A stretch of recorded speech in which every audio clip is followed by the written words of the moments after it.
Seigneur, je veux te remercier pour ta présence au milieu de nous, pour ton esprit. Seigneur, nous sommes là devant toi, le cœur ouvert. Seigneur, que ta parole parle à nos cœurs, Seigneur. Est-ce que vous aimez la parole de Dieu?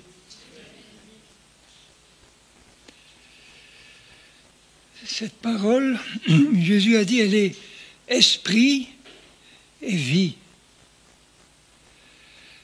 Elle est une avec Dieu.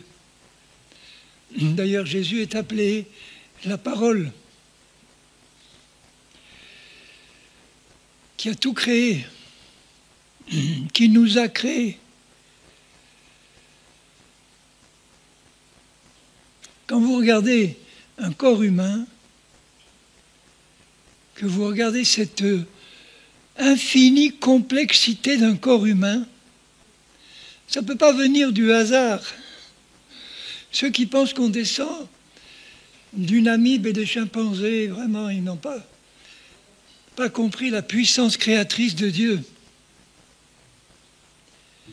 Dans chacune de nos cellules, chacune des centaines de milliards de nos cellules, il y a le programme complet qui pourrait recréer un homme dans l'ADN. Incroyable. Et en plus, c'est beau, c'est fonctionnel.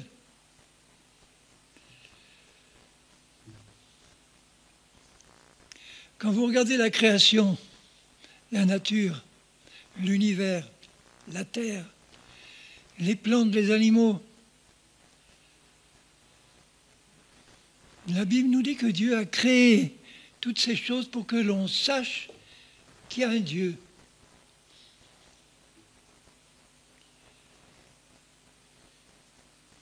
Alors si on sait qu'il y a un Dieu, quelle est notre attitude vis-à-vis de cette personne qu'on appelle Dieu? Qu'est-ce qu'il y a au fond de nos cœurs par rapport à Dieu? Comme sentiment, comme désir, comme émotion. L'amour. C'est l'amour qui attire quelqu'un vers quelqu'un d'autre. C'est l'amour qui attire un homme vers son épouse, sa future épouse. Et inversement.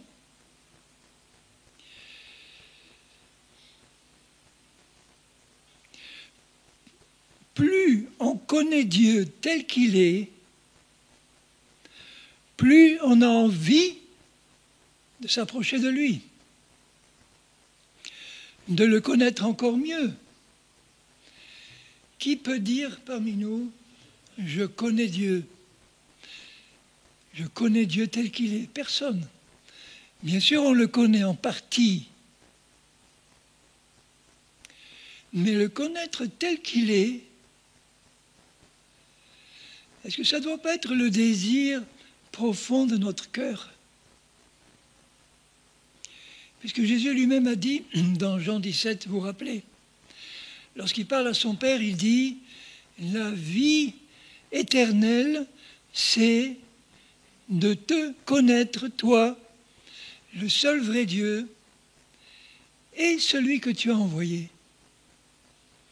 La vie éternelle, c'est de te connaître. Pas d'avoir entendu parler de toi, de te connaître personnellement.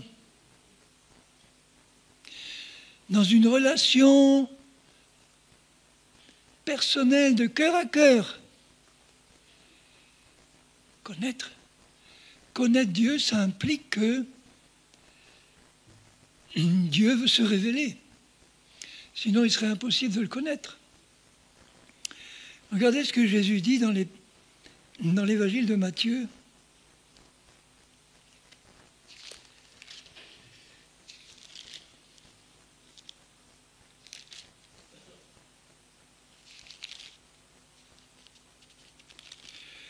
Au chapitre 11.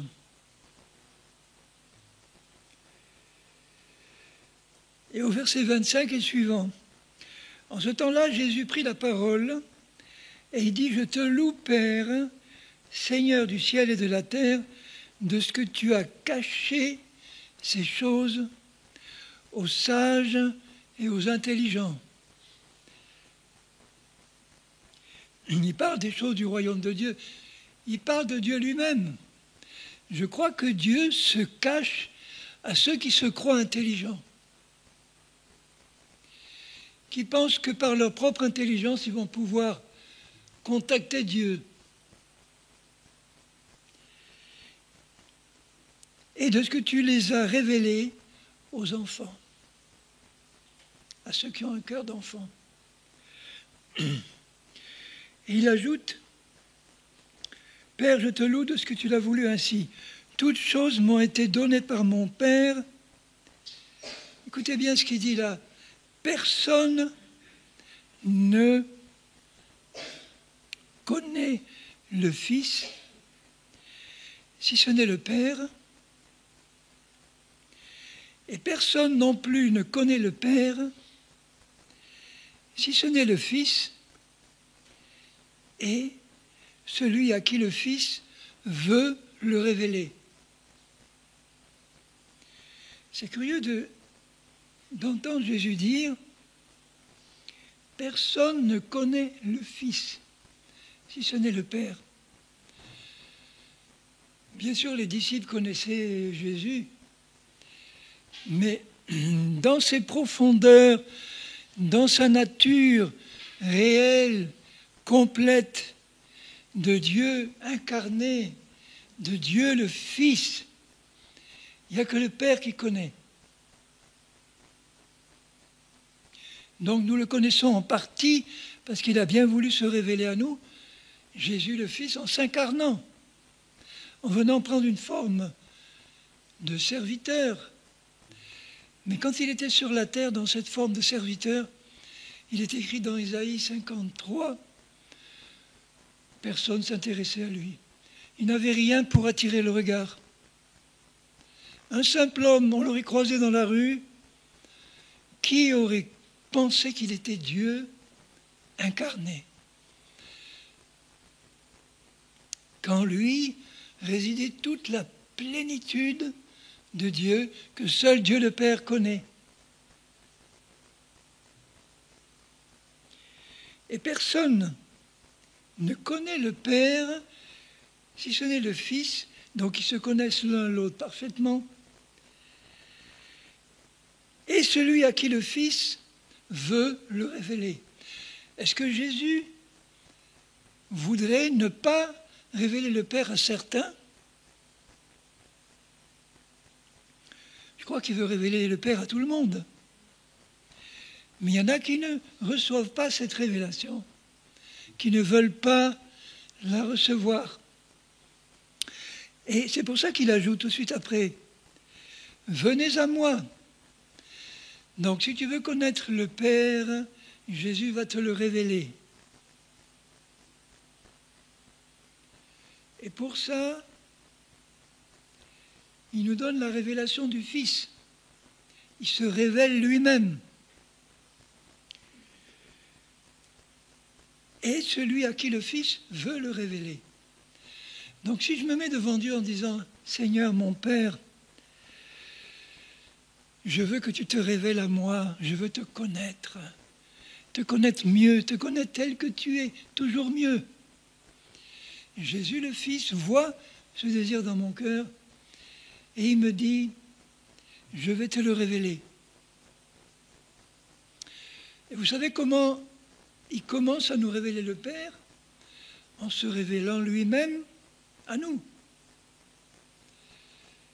Puisqu'il dit toujours dans l'évangile de Jean, il dit, celui qui m'a vu, dans Jean 12, il dit, celui qui m'a vu a vu le Père. Donc si nous voulons commencer à connaître Dieu le Père tel qu'il est, étudions Jésus dans la parole. Toute la parole nous parle de Jésus. Rappelez-vous les disciples d'Emmaüs, quand Jésus ressuscité qui n'avaient pas reconnu sur le chemin d'Emmaüs leur parlait dans tous les prophètes de ce qui concernait le Messie, ils avaient le cœur qui brûlait. Mais ils n'avaient pas reconnu tout de suite. Donc si nous avons le désir de connaître le Père qui est le plus grand, Jésus a dit qu'il est plus grand que lui. Il forme un seul Dieu, mais dans la Trinité, il y a des places différentes. Il y a le Père qui est le plus grand, et dans le sein du Père, il y a le Fils et le Saint-Esprit. Il a commencé par envoyer le Fils qui est procédé du Père, et ensuite, à un moment donné, il a aussi envoyé l'Esprit qui procède aussi du Père pour accomplir son plan parfait.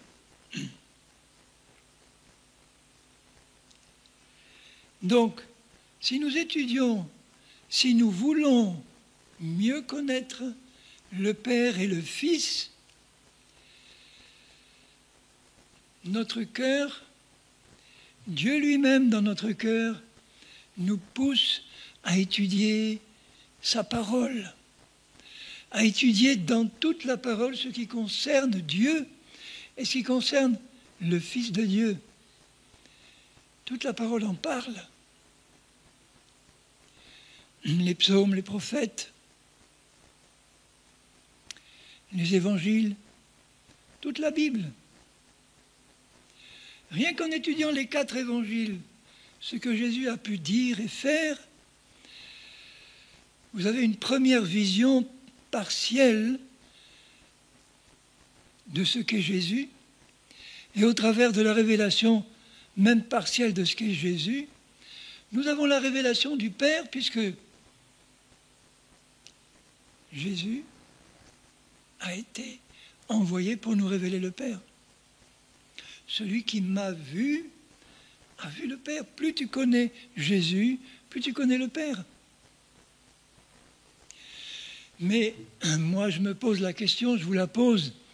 Est-ce que nous avons au fond de notre cœur vraiment, soyons sincères devant Dieu, le désir réel de connaître Dieu tel qu'il est?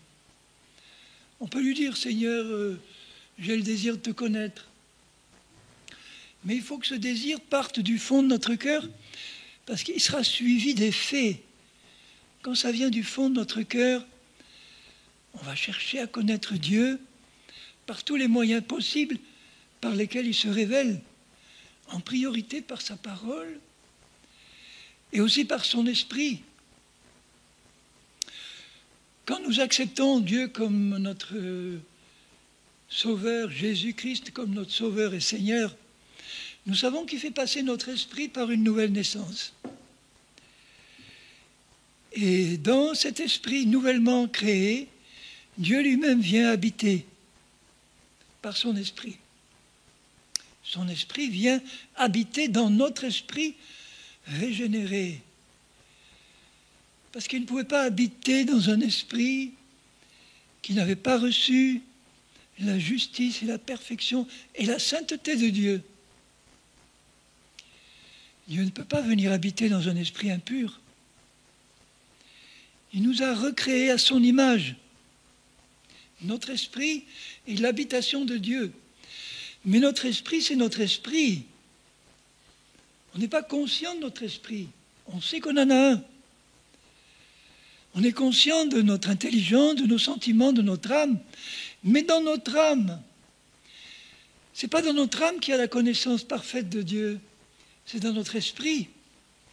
Notre esprit est un seul esprit avec l'Esprit de Dieu, avec Christ. Notre esprit est dans la présence même de Dieu.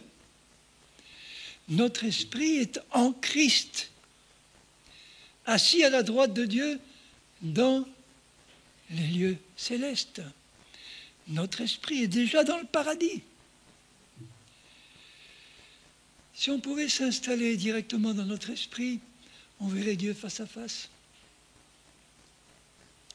Bon, c'est déjà bon de savoir quand nous avons cet esprit nouveau dans lequel habite Dieu.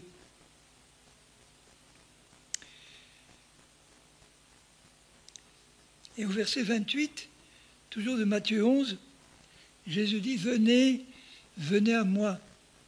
Vous voulez connaître le Père, vous voulez me connaître, venez à moi. » Ça veut dire quoi? Cherche à avoir avec Jésus en personne une relation personnelle, directe, intime, quotidienne, permanente. Comme avec l'ami le plus cher, la personne la plus chère au monde, Jésus.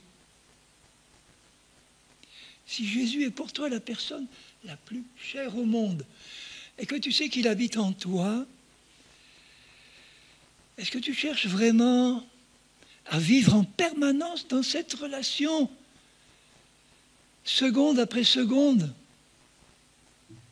Ah oui, mais il faut s'occuper des choses du monde, de la terre, ok.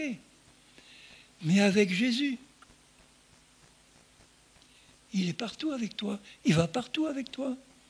Tu peux lui parler à tout moment, le jour, la nuit. Il est disponible, pas besoin de rendez-vous. Il est là. Il est plein d'amour. Il veut t'entendre. Il te connaît parfaitement. Il connaît tous tes antécédents, tout ce que tu as fait, tout ce que tu n'as pas fait. Il connaît toute ton hérédité depuis Adam et Ève. Tout ce que tes ancêtres ont fait jusqu'à toi, il connaît tout ce que tu as dit, tout ce que tu as pensé, tout ce que tu as fait depuis ta naissance. Il connaît tout dans le moindre détail. Et il t'aime quand même.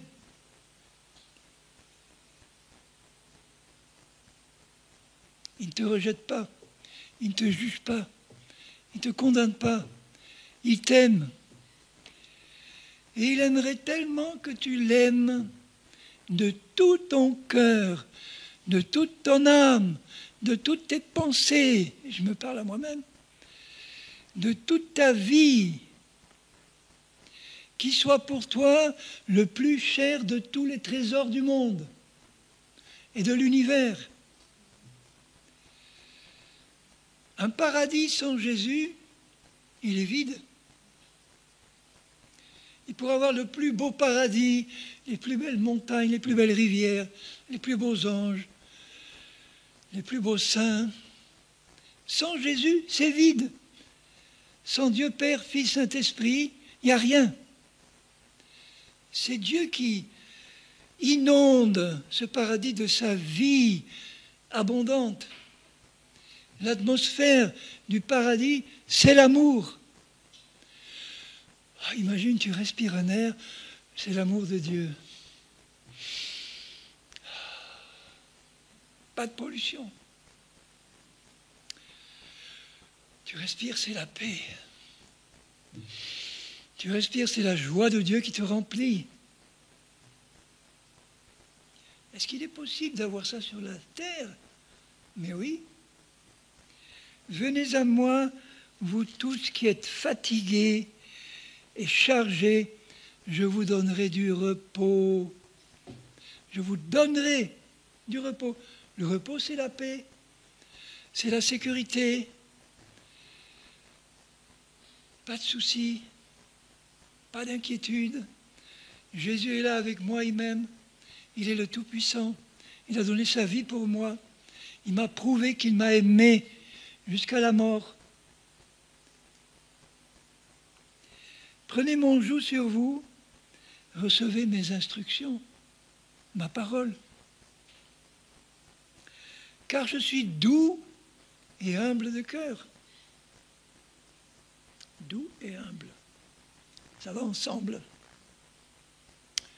Donc le Père aussi est doux et humble. C'est curieux de penser ça.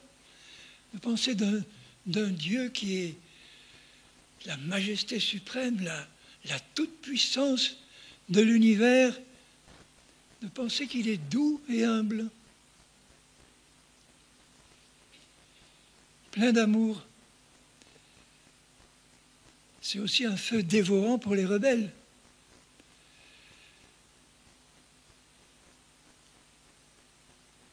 Mais nous ne faisons pas partie des rebelles. on est ses enfants.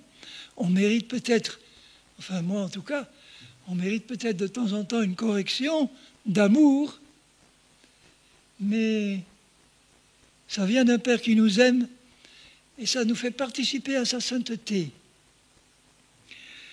Et vous trouverez du repos pour vos âmes, car mon joug est doux et mon fardeau léger.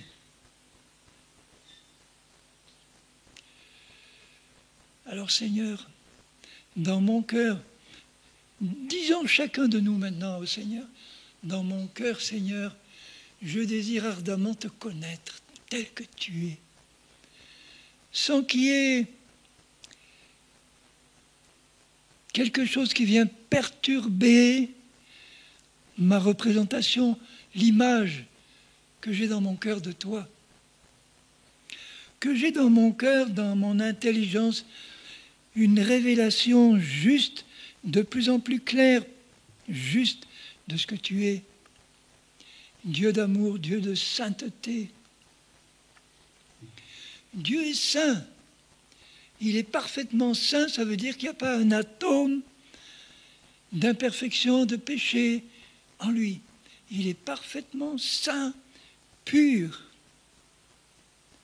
d'une pureté absolue, un amour absolu.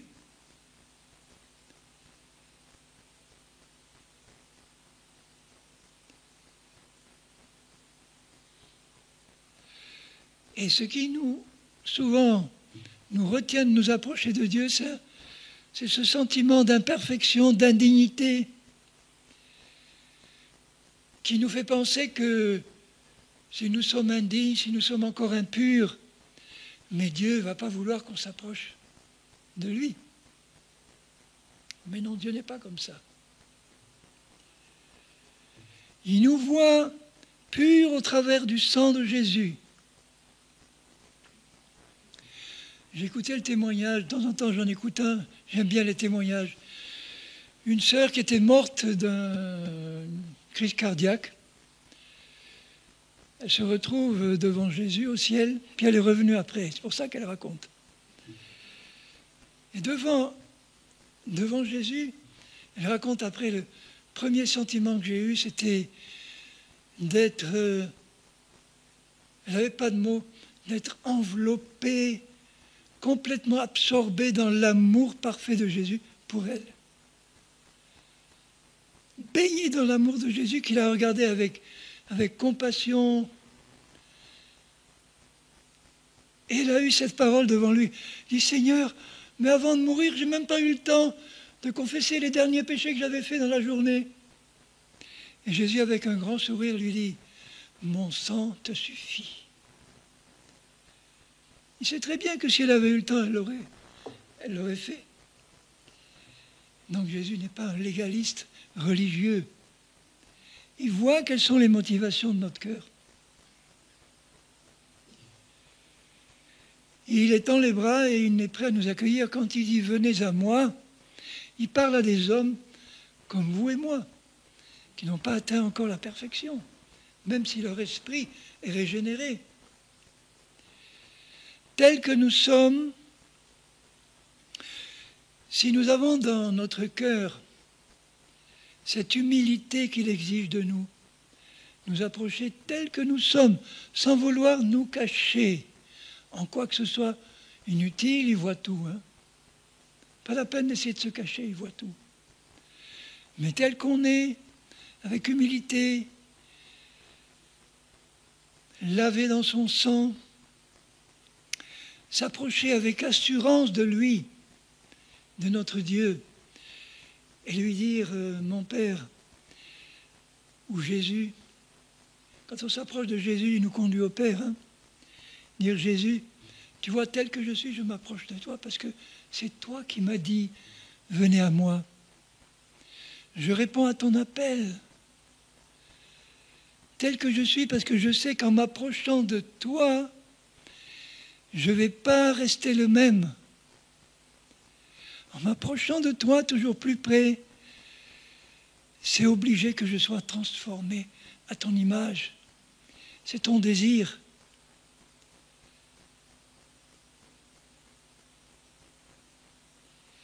Et s'approcher de Jésus, c'est s'approcher de sa parole. Est-ce que nous avons honnêtement, ce n'est pas une question de performance, ce n'est pas une question de nombre d'heures d'études, mais c'est une question de disposition du cœur, parce qu'avec un cœur bien disposé, en un quart d'heure d'étude du fond du cœur par le Saint-Esprit de la parole, tu peux recevoir bien plus qu'en une heure de lecture rapide et superficielle. Jésus préfère que tu passes 5 minutes devant lui à méditer un verset dans le désir qui te révèle les profondeurs de ce verset. Ça, il aime. Parce que m'approcher de sa parole, c'est m'approcher de lui. C'est désirer retirer de cette parole la révélation de Dieu, de ce qui se révèle dans cette parole. Et je ne peux le faire qu'en l'étudiant. Parce que sa parole, c'est lui.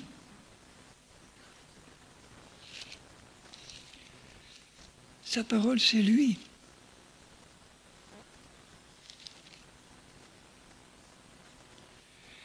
Il dit dans Jean 14, 23, si quelqu'un m'aime, il gardera ma parole.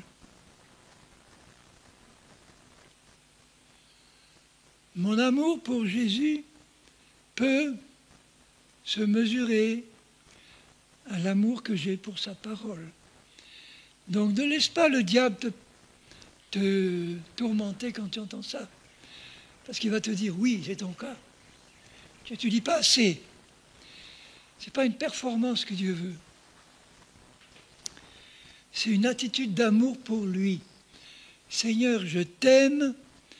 Je sais que ta parole, c'est l'instrument privilégié que tu m'as donné pour te connaître.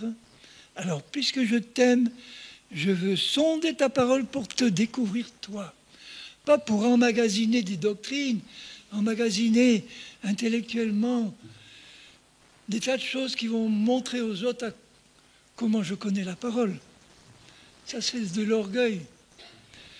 C'est l'attitude des hypocrites et des pharisiens. Mais Seigneur, si je veux étudier ta parole, c'est parce que je veux te connaître, toi. Je veux approfondir ma relation avec toi.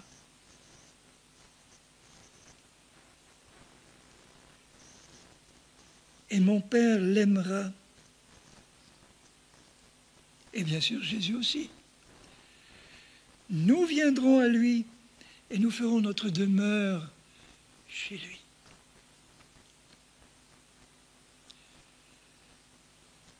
Donc, le Père, le Fils et le Saint-Esprit sont déjà dans notre esprit. Mais là, je pense qu'il veut faire sa demeure dans notre vie de tous les jours, dans notre âme, dans notre comportement de tous les jours. Il veut que nous soyons sur cette terre, dans tout ce que nous faisons, complètement habités par le Père, le Fils et le Saint-Esprit. Qu'on soit complètement conscient toujours de leur présence en nous.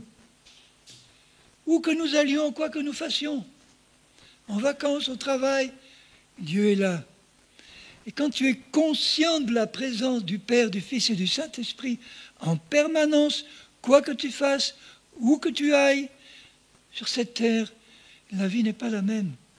Parce que tout ce que tu vis, tu le vis avec Dieu. Et s'il y a un problème, tout de suite tu parles à Jésus, puisque tu sais qu'il est là. Tu es déjà en contact. Tu apprends à ne pas oublier qu'il est là, avec amour, qui m'a donné son esprit et qu'il a dit en partant, le Saint-Esprit qui va demeurer en vous, vous rappellera tout ce que je vous ai dit. Et il vous conduira dans toute la vérité. Quand vous voyez toutes ces doctrines qui séparent les églises, les chrétiens, il y a un problème au départ de relation avec Jésus. Si tout le monde avait la même relation avec Jésus et le Saint-Esprit, tout le monde serait conduit dans la même révélation de la vérité et on serait en communion. il n'y aurait pas toutes ces divisions de doctrine par-ci, doctrine par-là. C'est parce que là et là, on n'a pas cherché à approfondir notre communion avec Dieu, avec Jésus, avec le Saint-Esprit, pour qu'il nous conduise progressivement dans toute la vérité.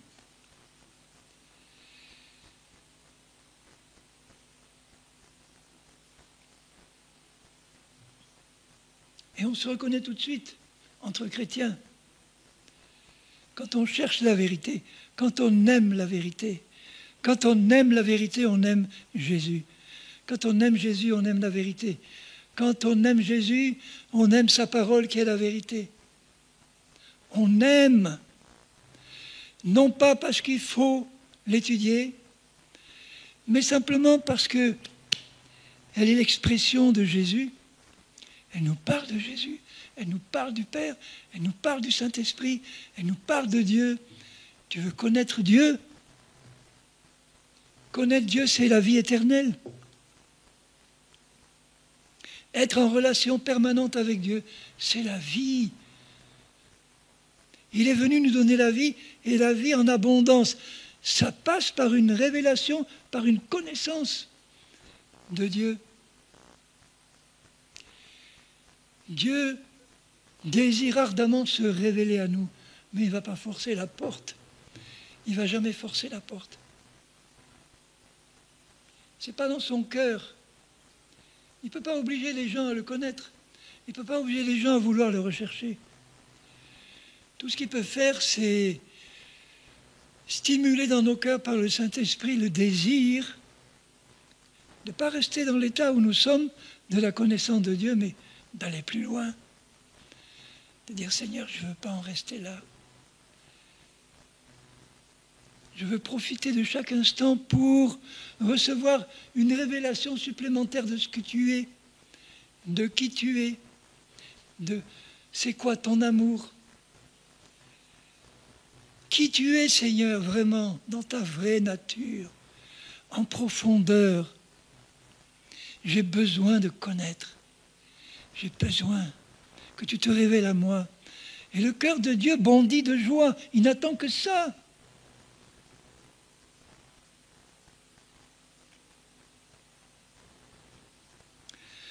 Quand vous regardez la fin de l'Apocalypse, la description de la Jérusalem céleste, ce qu'il y a là, pas de temple, mais Dieu est son temple.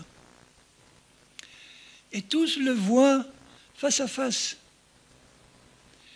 Plus de larmes, plus de mort, plus rien. La présence directe de Dieu, une communion parfaite, enfin réalisée, avec Dieu, Père, Fils, Saint-Esprit. Et une connaissance qui ira jusque dans l'éternité en s'approfondissant éternellement, puisque Dieu est infini. On ira de découverte en découverte, toujours plus profondément dans le cœur de Dieu.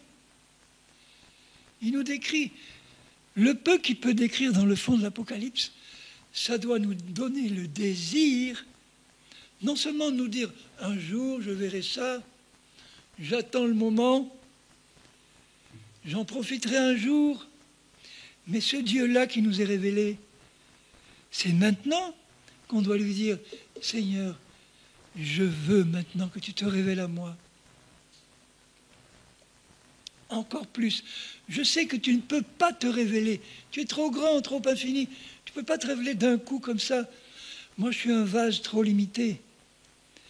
Mais je désire que tu te révèles dans l'état où je suis là maintenant, que tu te révèles plus profondément à moi tous les jours davantage, tous les jours plus, que je te connaisse. Je désire te connaître. Je désire te fréquenter. Je désire te connaître, Seigneur. Et il me répond dans mon oreille, dans mon cœur, c'est mon désir de me faire connaître. Pourquoi Dieu nous a créés? Pas seulement pour nous bénir, nous faire du bien. Il nous a créés pour qu'on soit en communion avec lui. qu'il puisse avoir quelqu'un sur qui et en qui déverser tout son amour, mais qu'il puisse avoir quelqu'un aussi qui lui renvoie et qui déverse dans son propre cœur tout l'amour qu'il y a mis lui-même. Parce que s'il met lui-même son amour dans notre cœur, c'est pour qu'on le lui renvoie tout de suite. Et il y a un échange d'amour. Mon Dieu, je t'aime de tout mon cœur. Et il me répond, mon enfant, je t'aime de tout mon cœur. Je t'ai créé pour t'aimer, pour te libérer, pour te sauver, pour te guérir, pour te faire du bien. Et le bien suprême, c'est d'être en communion avec lui. C'est de le connaître. C'est merveilleux. Bon, je n'ai pas envie d'aller plus loin. J'ai envie de passer un moment juste devant Dieu avec vous, devant Jésus qui est là. Et je vous laisse chacun, en particulier devant Dieu. Vous pouvez fermer les yeux et parler à Dieu dans votre cœur.